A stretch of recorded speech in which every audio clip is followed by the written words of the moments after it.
क्या दोस्तों आपको भी केमिस्ट्री बोरिंग सब्जेक्ट लगता है? केमिस्ट्री आपको याद नहीं रहती, या केमिस्ट्री पढ़ते हैं कुछ समझ में ही नहीं आता? तो दोस्तों आज मैं आपसे वादा करता हूं कि अगर आप केमिस्ट्री में जीरो है ना, तो आज के बाद केमिस्ट्री में आप हीरो बन के दिखाएंगे। लेकिन भैया मैं आपको जितने सारे टिप्स बताऊंगा उसे आप फॉलो करने की कोशिश जरूर करेंगे।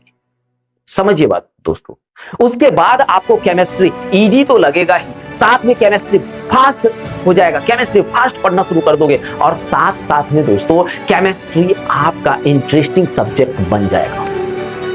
तो प्यारे बच्चों आपको घबराना नहीं, मैं आपको जितना सारा टिप्स बता रहा हूं उन टिप्सों को आप फॉलो जरूर कीजिएगा। तो चलिए दोस्तों करते हैं शुरू। Tips number 1, visualisation. यानी आपको क्या करना है जानते हो? जब भी आप केमिस्ट्री को पढ़ो, फिजिकल केमिस्ट्री पढ़ो, इनऑर्गेनिक केमिस्ट्री पढ़ो, चाहे आप भैया ऑर्गेनिक केमिस्ट्री पढ़ो, फिजिकल केमिस्ट्री पढ़ रहे हो तो उसे कोशिश करो कि उस चीज को डायग्राम से समझे। उस चीज को किस चीज में समझना है दोस्तों? डायग्राम। जो भी चीज समझ रहे हो, फिजिकल में तो अधिकतर डायग्राम ही होता है, लगभग डायग्राम ही होता है भैया, तो डायग्राम से उस चीज को समझने की कोशिश करो। डायग्राम से समझोगे ना तो वो आपके दिमाग में ज्यादा दिनों तक याद रहेगा। साइंस कहती है दोस्तों कि ये दिमाग जो होता है ना, ये फैक्ट को याद नहीं रखता, ये किसी लिखे हुए सेंटेंस को ज्यादा दिनों तक याद नहीं रखता, बल्कि ये पैटर्न यानी इमेज को ज्यादा दिनों तक याद रखता है। ये आपके दिमाग के लॉन्ग टर्म मेमोरी में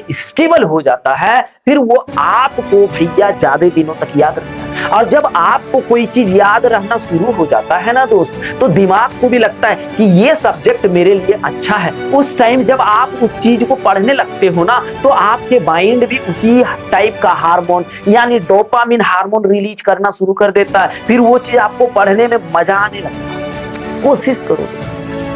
अगर आप रिएक्शन की बात करो तो रिएक्शन तो भैया डायग्राम जैसा ही है, रिएक्शन तो ठीक ठाक होगा, लेकिन बोल सर रिएक्शन याद नहीं रहता। भाई रिएक्शन याद नहीं रहेगा, अभी आपको अगला टिप्स बताएंगे ना, उसमें आपको पता चलेगा कि रिएक्शन को कैसे याद रखा जा सकता है। तो आप कोशिश करो तो जो भी सब्जेक्ट पढ़ रहे हो, फिजिकल, इनऑर्गेनिक या ऑर्गेनिक केमिस्ट्री का, है ना, उसको आप कोशिश करो कि मैं उसे डायग्राम से समझूं। डायग्राम में समझने की कोशिश करो, कलर कोड करके लिखो, है ना, कलर कोडिंग से लिखो। कलर जैसे कि आप देखो, आपकी आंख को लगे कि हाँ ये आरामदायक चीज है, हाँ एकदम भाई खूबसूरत दिख रहा है, तो आपके दिमाग उस चीज को ज्यादा जोर से एक्सेप्ट करेगा।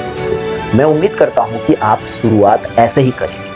देख लेना केमिस्ट्री जो है ना, आपको भैया बोझ नहीं लगेगा, बल्कि केमिस्ट्री आपका दोस्त बन जाएगा। केमिस्ट्री कोई हार्ड सब्जेक्ट नहीं होता है दोस्त, बस बच्चे उस चीज को हार्ड बना लेते हैं सोच सोच करके। देखो ना भाई, आप किसी चीज को जब बहुत ज्यादा सोचने लगते हैं ना, किसी भी चीज के बारे में, तो वो बहुत बड़ी बन जाती है, और वही धीरे धीरे आपके दिमाग को कमजोर कर देती है, फिर उस चीज में आपको मन नहीं लगता है भाई। तो आपको ये चीज बिल्कुल नहीं करना है, बस अपने दिमाग में एक चीज लेकर के चलना है कि केमिस्ट्री बहुत इजी सब्जेक्ट है।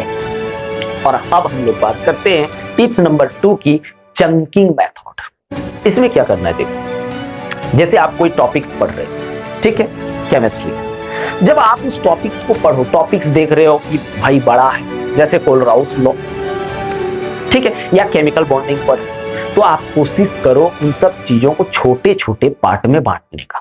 डायग्राम तो रहेगा ही, लेकिन आप कोशिश करो किसी भी चीज को एक बार में इतना पढ़ने की नहीं, उसे छोटे छोटे में लिखने की कोशिश करो और छोटे छोटे पार्ट में डिवाइड करो। देख भाई एक बात बता रहा हूं, ये दिमाग जो होता है ना दोस्त, ये कोई मशीन नहीं होता है, इसे आप ज्यादा ओवरलोड दोगे ना तो ये थक जाएगा, और फिर ये उस चीज को इग्नोर करना शुरू कर देगा। और जब ये उस चीज को इग्नोर करना शुरू कर देगा ना दोस्त, तो फिर याद रखना वो चीज आपको बोरिंग फील होने लगेगा। और जब आप अपने दिमाग को आसान तरीके से दोगे तो इसे भी अच्छा लगेगा कि ये आदमी समझदार है, मेरे को अच्छा चीज दे रहा है, छोटा छोटा चीज दे रहा है जो कि ठीक ठाक समझ में आ रहा है ना। तो जब भी आप कंसेप्ट को समझो, कंसेप्ट समझने के बाद उस चीज को छोटे छोटे पार्ट में डिवाइड करके पढ़ने की कोशिश करो। ऐसा नहीं कि एक ही बार में हम पूरा चैप्टर खत्म करें, या एक ही बार में इस टॉपिक को क्लियर करें, या इतना लंबा लिख लिया पढ़ते जाए, नहीं, उसे आप छोटे छोटे पार्ट में डिवाइड करके पढ़ने की कोशिश करो।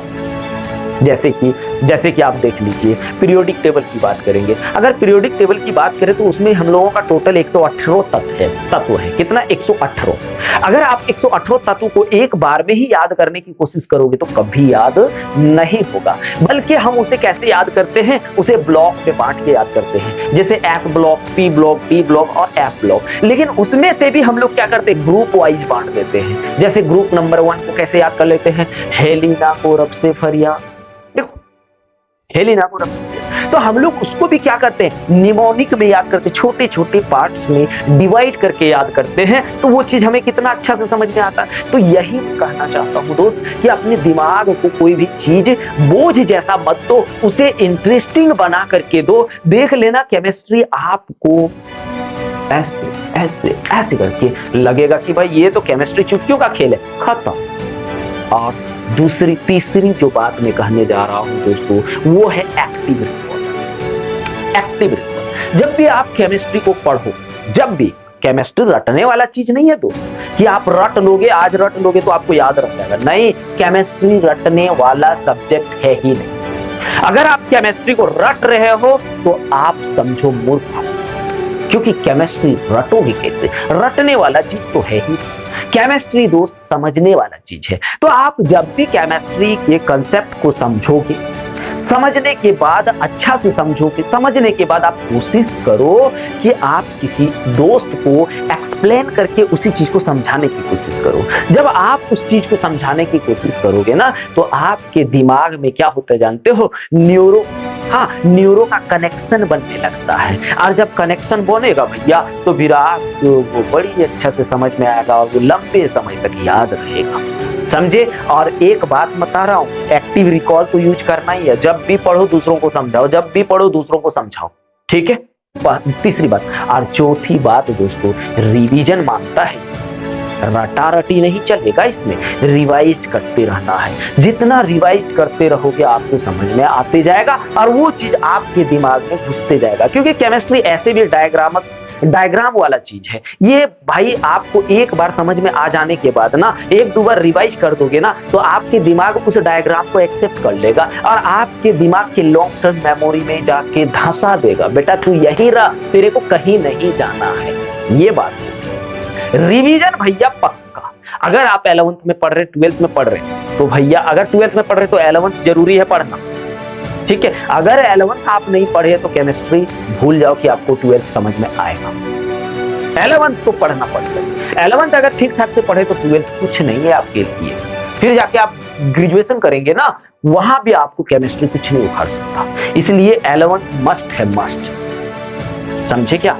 तो मैं उम्मीद करूंगा कि आप ऐसे ही केमिस्ट्री को पढ़ेंगे और दोस्तों केमिस्ट्री को एकदम इंटरेस्टिंग सब्जेक्ट बनाएंगे। तो मैं उम्मीद करता हूं कि आपको समझ में आ गया होगा। चलिए दोस्तों, मिलते हैं अब नेक्स्ट ट्रिक की वीडियो में। जय हिंद।